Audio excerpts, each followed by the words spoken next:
Aracımız 2015 model Volkswagen Polo 1.4 dizel Juice motor. Müşterimiz aracı ile giderken 2000-2500 devir arasında motordan bir çat çat ses gelmesi ve yoğun siyah duman atma şikayetiyle işletmemize başvurdu. Ses de aynen şu şekilde arkadaşlar.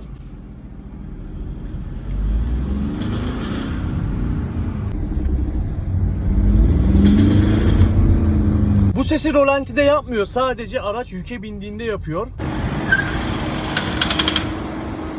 Duman da aynen bu şekilde.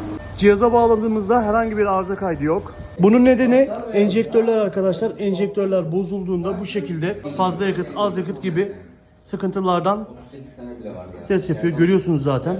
Yeni enjektörler takıldı. Ve enjektör kodlaması da gerçekleştirildi. Şu an araba tamam.